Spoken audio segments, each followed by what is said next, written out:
أعوذ بالله من الشيطان الرجيم بسم الله الرحمن الرحيم السلام عليكم ورحمة الله تعالى وبركاته إنيون لا بي جماعة أنا مسؤول تندنمو الدهو الدنيا الكومتا جهو مصطفى ساواني hal konton badi nyala hal konton mislime yala hal konton kombental jan ko hanyo ndalo silo kan silo mem musratal mustaqim silo tin si dunya in soto nyadi manfu alkiyamala wo me fono nalo na ko na alhaji go dole be nyonna ni wolo mo ntefa dinketi Ousmane Cissé Kindia wahato into abe majigini bulwale france fonne ke a hala kanu a hala kitabo kanu a hankila kanu a bala sunnola fasaka wotama sedo menti nabe senia bundale kan dino yin kono senia men ni halon hafo dino yin mela tahamano ako senia nono hashia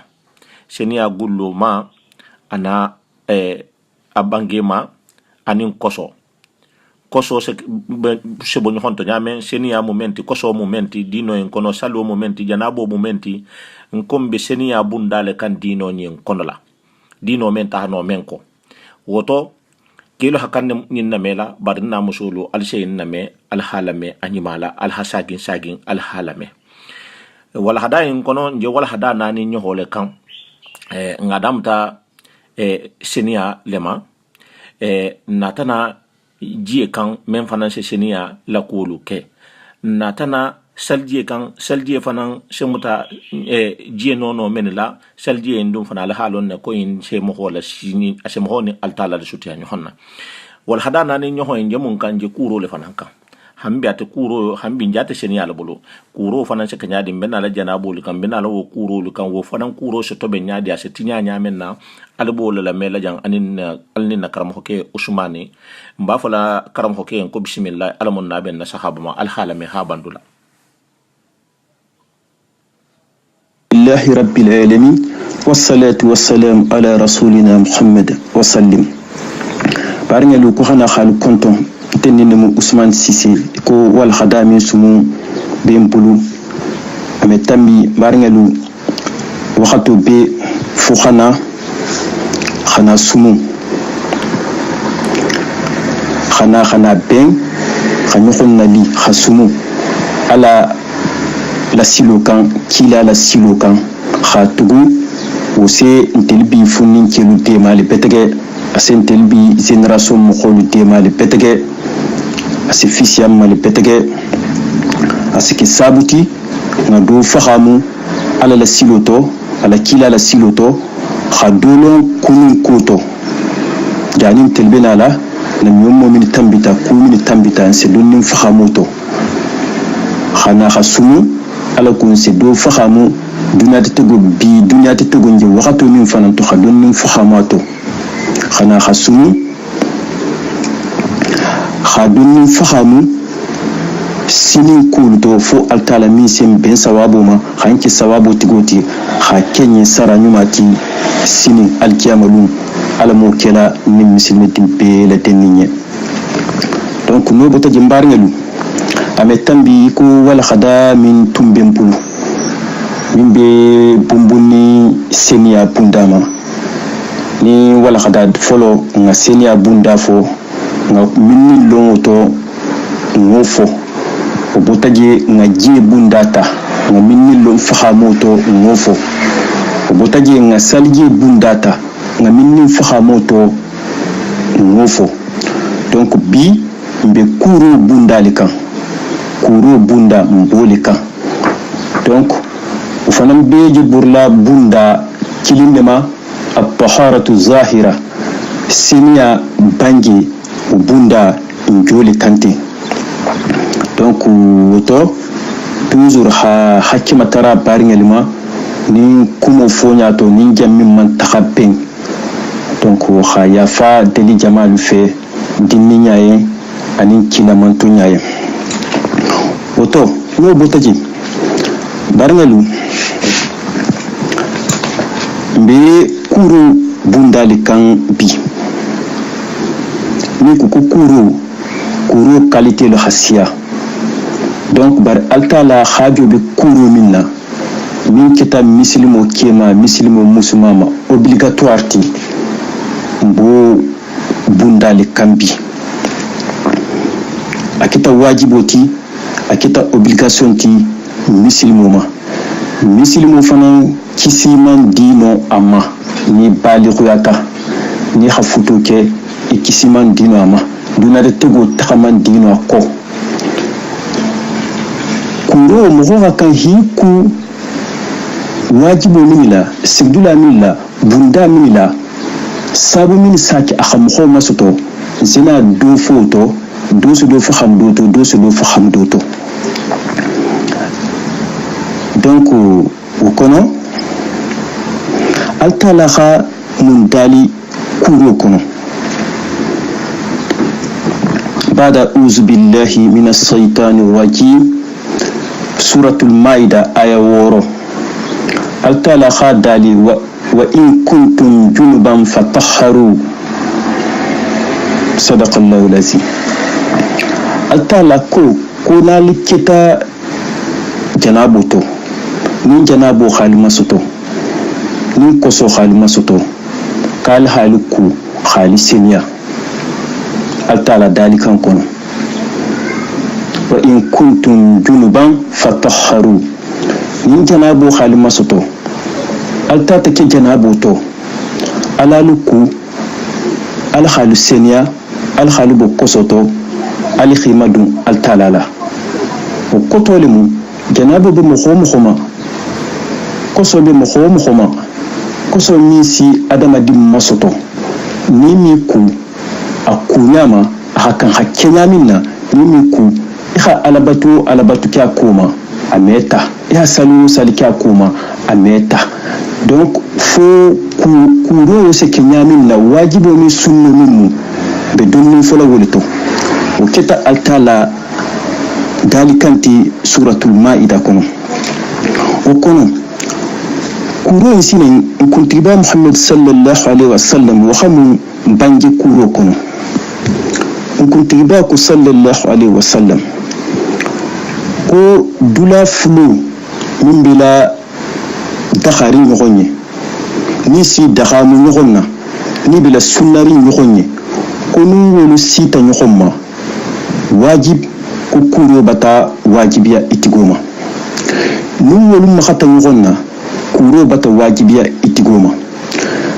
dakhamu sotaba kuro bata wajibiya itigoma dakhamu man sotoba kuro bata wajibiya itigoma barin kuntiba ko nin dula fulu min dakhata nyogonya hi dakham nyogonna kemi musu na sita nyogomma haram magata nyogonna drondi isatere kuro bata wajibiya itigoma kema ko musu kuro bata wajibiya fulu bema sonya tata sota kono kuro bata wajibiya ima nyogon faham baliya takata tira kono bari amagata nyogonna kemi musu woto ko kuro bata wajibiya itigoma obligatoire ni mi ku isatere inin kosobe nyogonna hari salite kha alabatu ameta donc wo kuntiba muhammad sallallahu alaihi wasallam khofo khaytanna ko kuro keta wajibolati obligatoire muslimu nahi masuto fihi ku ihsenia khimadu alala alamu faham kunya nyuma dilemma warngali num batanu nalo alhamin dali anin kuntiba muhammad sallallahu alaihi wasallam khamin bangi kuro kono okola kuro wajibo ni munti nuse kuro la wajibiya muslime kema anin muslime muso nuse kuro la wajibiya muslime kema anin muslime muso wasigdula majelu biji ni se kuro fanna wajibiya mukhoma ihalu net min sigdula ma nanu nyi masoto alon obligatoire fihi ku khisenya khimadu alala min safu nan tekilinti min ji kosorin tekilinti min ji melangerin tekilinti wajibu nani lemu lomina alku ko sunno kono kuro sigdula ma nani wala si wajibiya mukhoma ihi ku obligatoire khisenya a folo ketamunti kuni kita janabo to ni ha janabo masoto muso ni ke la kafuɲɔgɔnya kɔnɔ muso ni ke ale kafuta dahamu sotota dahamu baman soto ni ke ni muso la dula min bela dahari ɲɔgɔn na hi dahamu ɲɔgɔn na n'o sita ɲɔgɔn ma ko kuro bata wajibiya itigo ma bunda kilin njolo kɔnɔ ten a fulanjan ni maji ihi adamaden yi mira ihi mira ha mazi je botima je hi masoto akita keti akita musuti ihi mira dron je hi masoto kuro bata wajibiya itigoma setano bulati fe itata kudo lasaga ni musetana siloti ha atati juso labo ihalo ifatema ko je bata yi masoto wo obligatoire eni musu kafuta eni ke kafuta alman kafu wo obligatoire fihi ku jisenu manna kuro kinala ala ko hamadu alala ani ni sibota ke sibota muso sibota kafu ngoyala ni wulita ibata sibo ihalon ko sibo kono ki bata dakamo do soto sibo kono ni wulita obligatoire fihi ku hisenia ni semadu alala ni mankita doro isatere amansonia donc ni mubunda foloti kilini si kuro wajibiya ni muhoma janabo himasto kafulo ya kono mazije himasoto sibo himasoto kiba musuba ni masto ifanga le femme dron auto obligé fihi ku hisenia himadu alala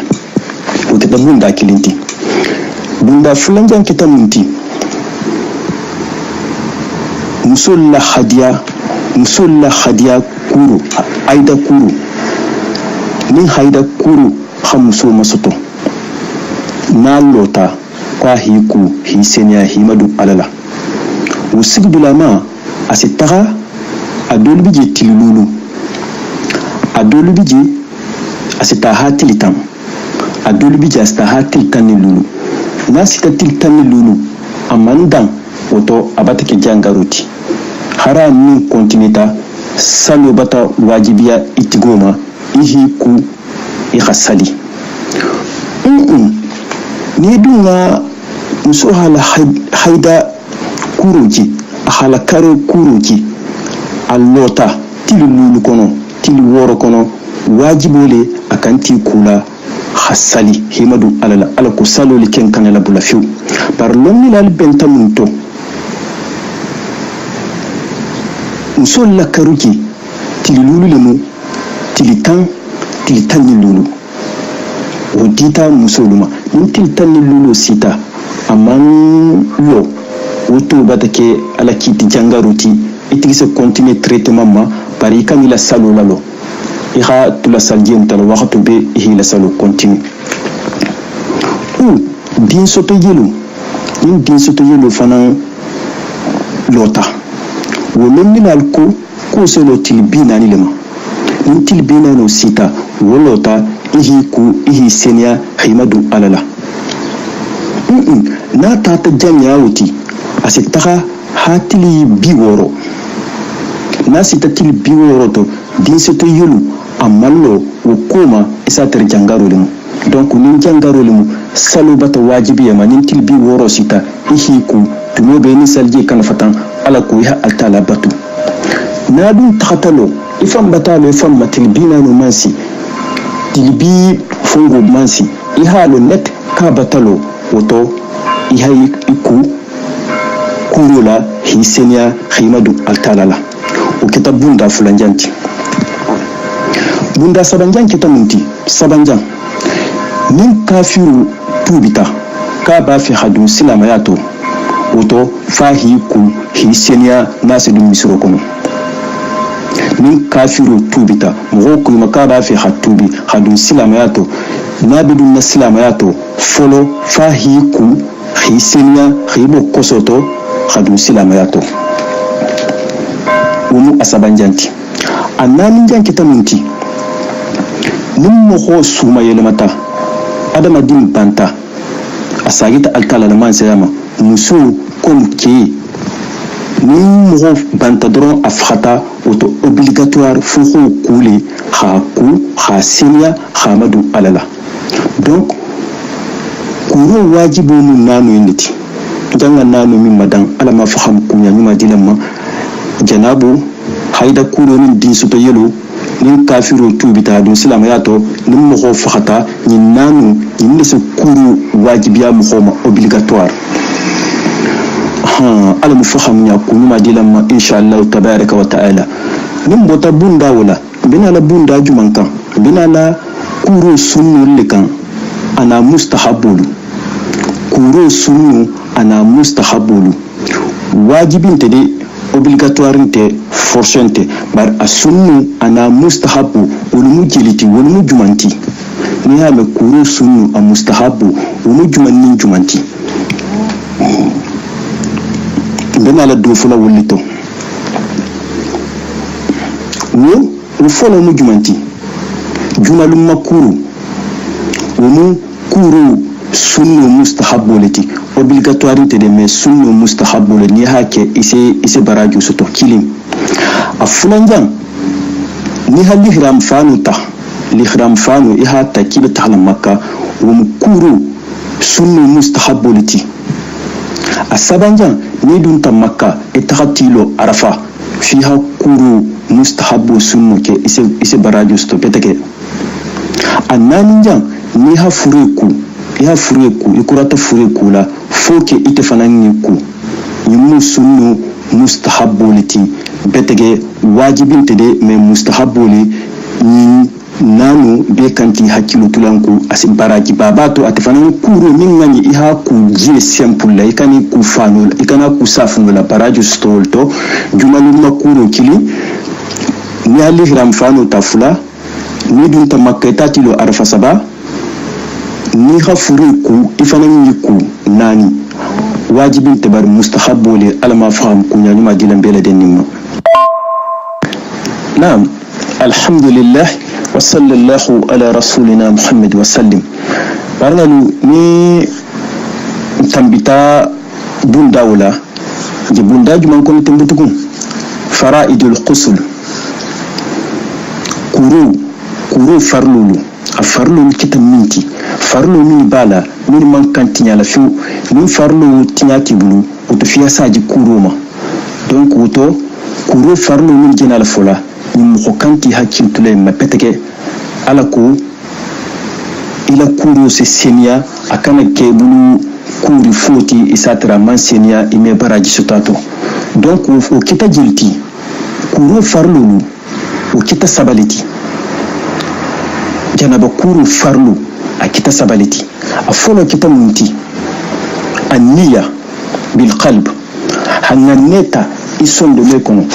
kibina al tahli kula khibo kosoto hisenia khimadu al talala isondo mekono iko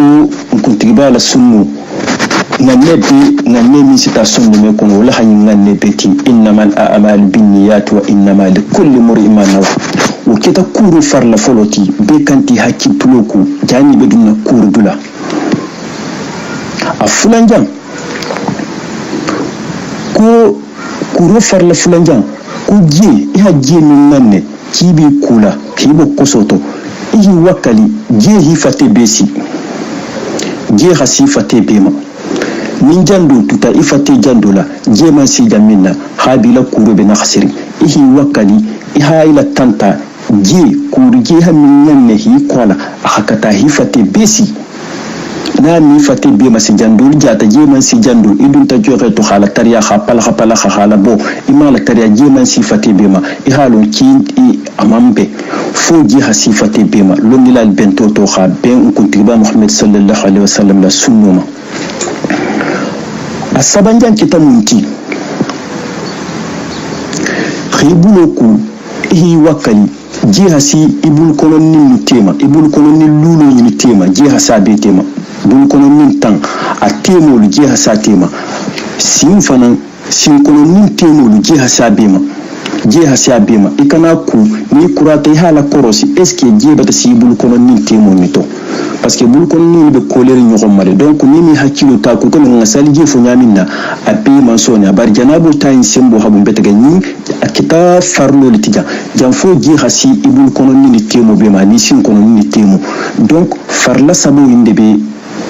kurola farlo ni tinya ta kuro bata tinya hanga neta sonde me kono jani betala kurdula je hasi fati bema isin kono ni bul kono ni ngolu atemolu je hasa bema o kita forcer leti forcer fo hakke o kita afarlo ti sabole moti mun bota farlo ma bata tambi bunda wala bina la sunno le mabutu kuntiba Muhammad sallallahu alaihi wasallam la sunnu kuro kono o fananse benjiluma sunnu kuro kono o se benjiluma o folo mu jumanti at-tasmiya kha bismillah fo jani bi kula mais ni be joxe kono man senu e kana bismillah fo idala parce que ni koso be nyonna bismillah toujours ha fo sonde me kono en tant que ni koso be nyonna ala to go dol bije aman da khayma fanni ni senia wala adama din kanti senia le petege akana ke ma junuboti donc sunno fo lo munti ko ha bismillah fo isonde me kono sunno fulanjan kita munti ibulu fulu ibulu ku folo à côté jani bi ibulu bulala ikur jeto ibulu fulu iha ku à côté jani bi ibulu bulala ila kur jeto iha mingan ne kibi kula nini koso nata ihi bulu tahabula ikur jeto ibulu bulala to teman sinu isa tere bata je bata noko fiha je wala bon donc c'est obligé fihi bulu ku à côté la folo iku je bi sigin jana ma fam isa tere imi bulu bula jeto directement uma sunno fulanjanti no kurata asabanjan kita munti ko so dula min masoto ihanu mi makku folo khata ibatu dula ma khi kumbali gauche comme droite ihanu makku itifanjati halo wa jambata senia propre comme nyato khata ibatu ma khana hi kumbali ma iho be ma ko khasenia itifanjati halo kabata senia umu sunno sabanjanti no botaji ihana salige muta comme il faut salige se muta nyamina khibulu kusinya saba khida to kusinya saba hajela yele yunna khinya maku khibulu maku hikum maku hisinu maku iha maku ikome salige foto nyamina net woma asunnu sabanjanti donc sabo inde be sunnu la kuru sunnu min bismillah ti khibulu fulu ku à côté jani babula la jeto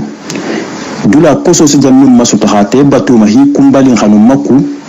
ni kurata iha salgie muta complet comme salgie hakan khamuta nyamina uma sunno ti o fanan kita sunno saboti oto nin tambita wal khadanu fanan nambata no fanan porte fermée benala min to sine makruhatul qusl kumini be konni kuro konkolu ngenala wollito kuro konkolu ame kuro tinya bari asa nakhsi asa baraju tinya itigi ni ha fahamu si hakilu tama asa amatinya bari asa anakhsi o keta munti fo la keta munti adama bibi ibni bi kula khibo kosoto nganne kama gisenu ma minna ikani danna tambi ikur jeto ibi kula kur jeminto ikani danna tambi ça veut dire ikana jesi ya jahu kurje man kansiala salge kono kom kuro kono aman kansiala jeni sifate masi isoleke ikani danna tambi jeto onu kilinti afulanjan ni bi kula ikani kudula kosorin ni bi kula hi kudula kosorin wose umama kuru hatliti amatinya barasa baraju tinya ni bi kula jaminna isatere ikudula je hasenu uma bunda fulanjanti asabanjan iteke ikani ku musula kurje tola muso bati kuje minna hasigi ite fananga na je woto ihi kula ikani kula ni hotere amila kuro tinya bari asila baraju tinya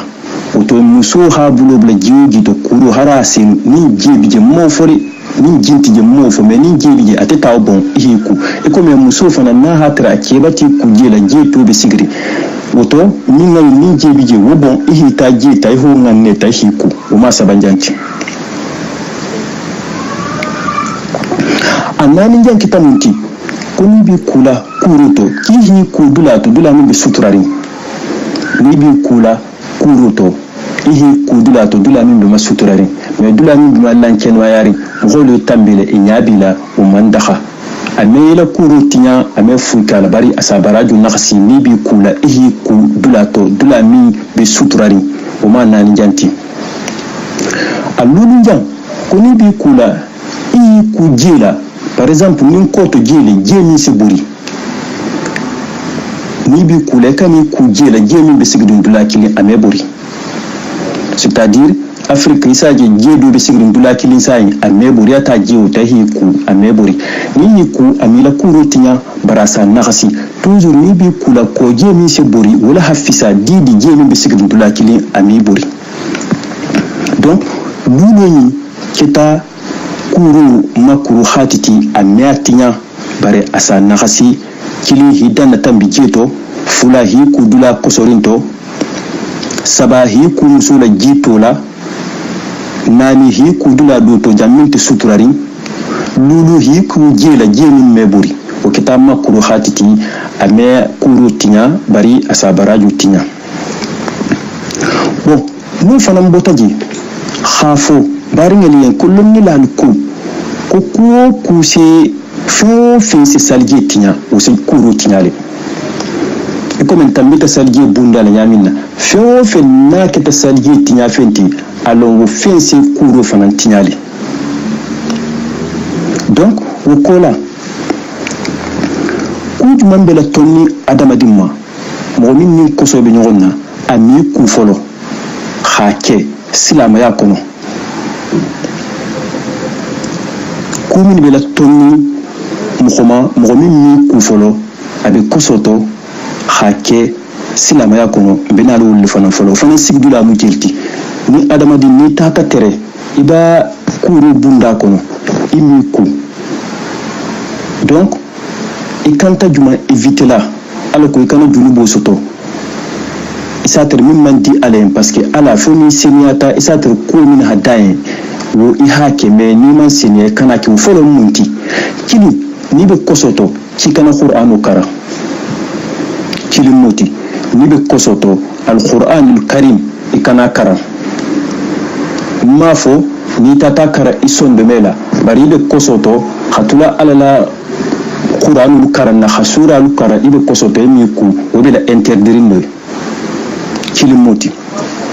afulanja ni be kosoto ki kana dum misiro kono khasali ibe kosoto imi ku sabu kanila dum misiro kono misiro ji wato to i hatuji musuke ni halu de mansiru e kana dum misiro to khasali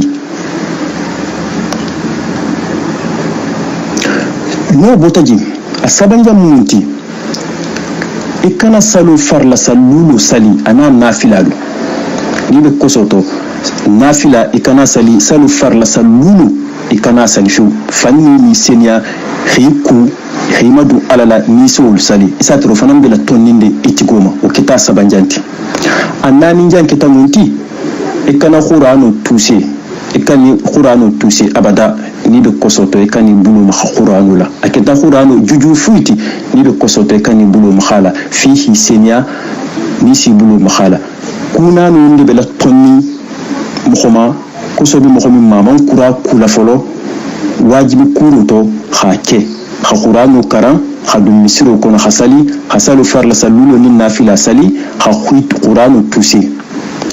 parce que femme janga madente altala khayni bula mukhole anala kila khayni bula mukhole mukhomin hasili mu'min bi senyari bula tawulle donc wabillahi tawfiq woto kurusina kenyamina sena dunninya sifoto sayi alako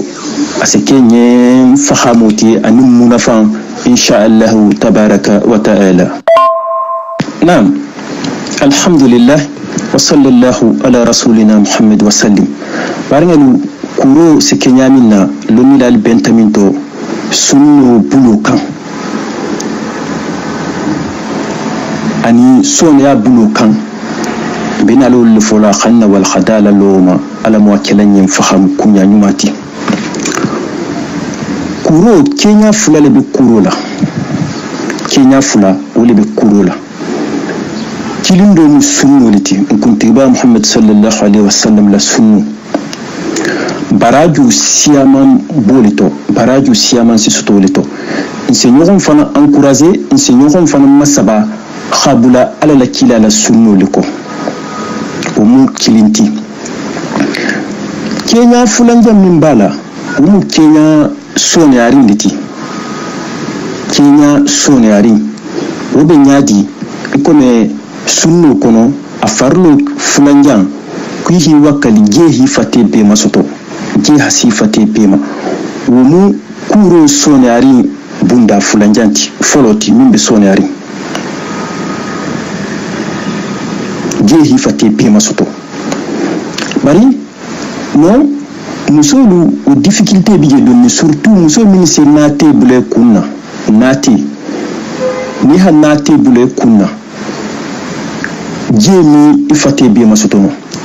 parce que fotel ko musolu ni bi ikula yi bulu jeto ibulu kono niwolu comité continue la asia e hakata yi bulu kono ni najigi ikoto parce que continue je ni je na be ke na se dol toro be me continue be bulano parce que tel continue haja bari ko yi bulu jeto ibulu kono niwolu iho najigi hasi ikungulo me ha masusa wona ha masusa tahari ni hoki abatasi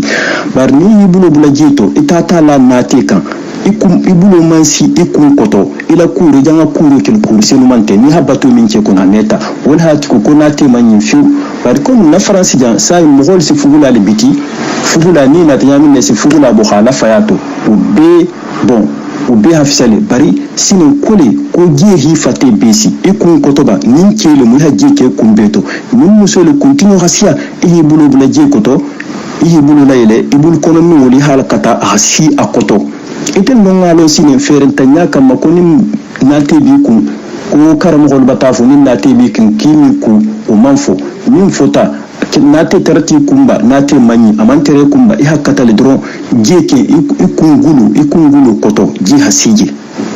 woni mu afulanjanti ufana ni bo kala folo isa dam tamuma toujours altala ha nanne le bula abenyato kuru fu nanne fu homa bambande bema bari hakili yino sinal muhoma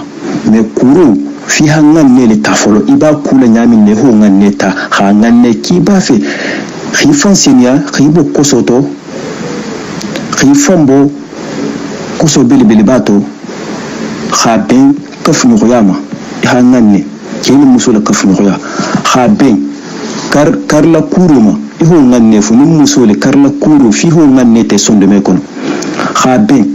din soto kuruma fi ho nganne fo isonde me kon wala hata meta hanu nganne ko fi nun ka fi royal fi ho nganne fo sonde meto nin karla kuro le mu fi ha fo kiba fi hanganne hi ku karla kuro to hibo kosoto nin din soto kuro le fi ha nganne ha fo way din soto kuro mba nganne la hanku ha bato donc nin botanu nin jumalum makuro le ufana sunno siloka iso fana nganne kiba fi hi iku khibo koso dokhman ningeto ala ko iha baraju soto wo ihani ikumbe ku khabe ke propre pour ma foloti folo sone arin sine wobe nyadi iha jita parce que kuro ni khani folo ha ke sadala kuro wala khanya beto wo minna ni bi kula jeme koso jeme saji sada kono parce que abidala bitiri ame fengeji mais ni koso bi ma hi bulu bula jeto ase je koso le koso bi sagi la jeto doron ni hi ko le bati ku ji koso mais ni sada le mu sécurité le batila donc ni sada le mu iha nganne kibi kula hibo koso to iha sadata ibatu dula khana hi ikunkuru badula ihanu maku ninno senyata oto ihani kummaku ihi fate be maku sinkono nin bulu kono nin be iha be maku wala ma sone arinti amangole a sone arinde jenti nin siyon nenu iha jeke siyon to iha kosodula makufolo bato ni kumbali na senya tafiu otu haje ka butugo ifate be maku je hifate be masi nganne kan oto ibata senya himadu alala wumu asoni arinti sine be nyokon kilila jumanna sine wumu kuntiba Muhammad sallallahu alaihi wasallam la sunno lati parce que ni alala kila la sunno lata sona dula lata isi alla kila la sunno lata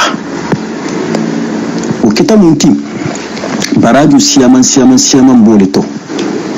wo ni dun ta joxeto ibata nganne kibi kula hibo kosoto hisenya himadu alala kafnu ya kuroto karla jero kuroto dinsotoro kuroto iha damta bismillah ma iha bismillah fo isondo me kono ni kurata bismillah fo isondo me kono ha nganne kibi fambola senyala kili ibata bismillah fo ibato nganeta afula ngese munke koso parti dula iha no makku khate batuma khane kumbalima ni kurata no makula woto ni sa dalimu iha salije muta ihi bulo makku sinya saba ikurarin koso dula makula ha bi hani bulo makku fulanjan ke tugum sinya saba ni siyon de ya siyon na yenge ihi bulo makku sinya saba jani bi bulo bulalato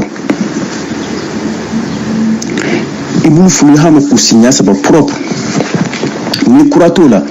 iha te batu dulama khana hi kumbali khano makku propre khano nga senya kuntiba Muhammad sallallahu alaihi wasallam nimu senyata ikhana salje muta ikome salje se mutanyamina parce que kuntiba Muhammad sallallahu alaihi wasallam ati kurona hake aseni salje muta ani salje wulsi sali bari wusi sali nyamina ni kurata salje mutala ibulu kana si salje tinyadula manyato komkoma ni kurata salje mutala isim butugu ni site kuma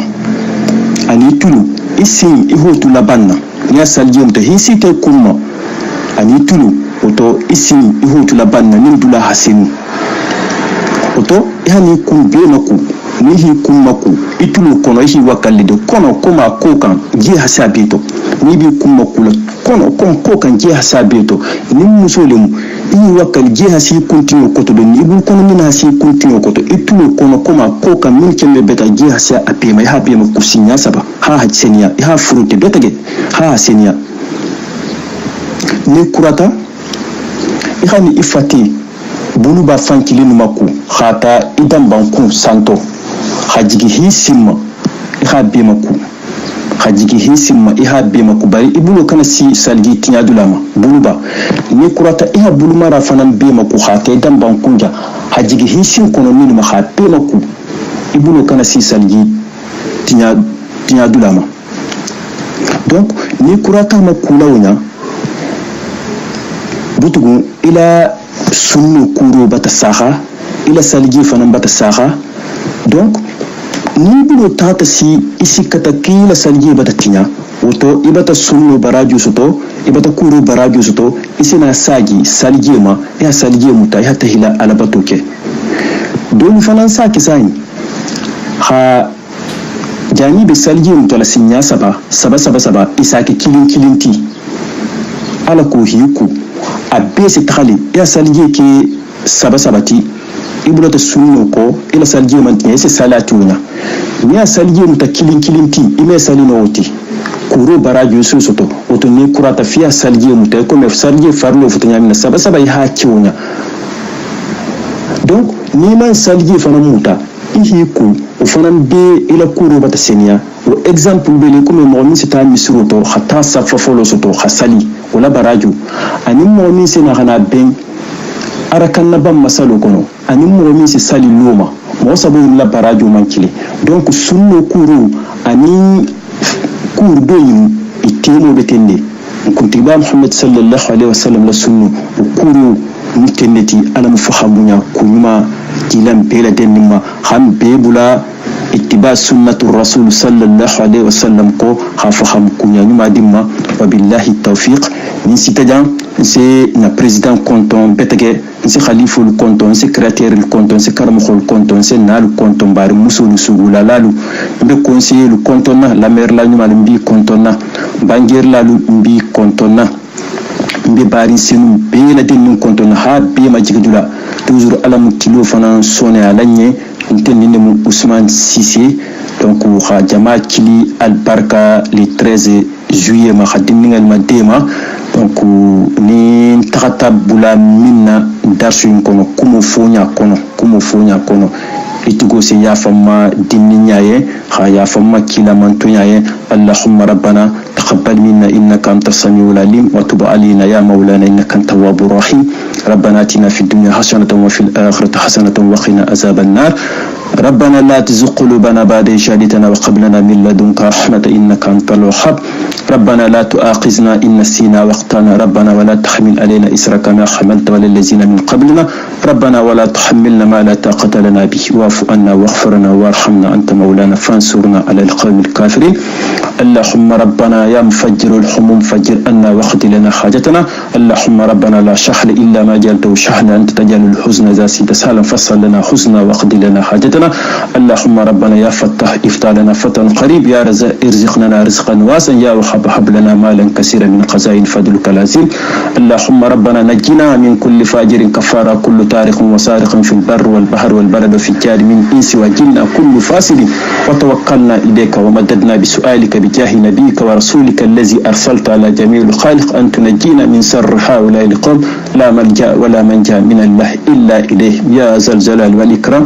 سبحان ربك رب العزة أما يصفون والسلام على المرسلين والحمد لله رب العالمين بارنلو نينجا من تحت بين والهدايم كونو أبوت التالا يالي نينجا من تحت تينا بحكيمة ترى نيننا أبوت انتني يالي أني سيطانو يا خابين لونو من فخامو لونو من جنفا دونك ألمو benna sawabu ma alamun benna sawabu ma hanke sawabu tigoti assalamu alaikum wa rahmatullahi wa barakatuhu alhamdulillahi rabbil alamin alhamdulillahi rabbil alamin alhamdulillahi rabbil alamin ko barka banga kema na musumalu atremenga wal hadayin name albata kuro nyaje mon ngake mohoshi ku janabo kenya ma anin ashariyan alu alimbeto beme inshallah benari wal hadalu lu nyohon benari wo fanan kan ni alahan shishiyama bidwala na karamo ko en wala mo usman shishiti alna tel trambe honna waxtu alna al doho al dinge al kumuta nyoho mustafa sawane union pour la paix khafaliyan kombe wal hada kutani al halani salamu alaykum wa rahmatullahi ta'ala wa barakatuh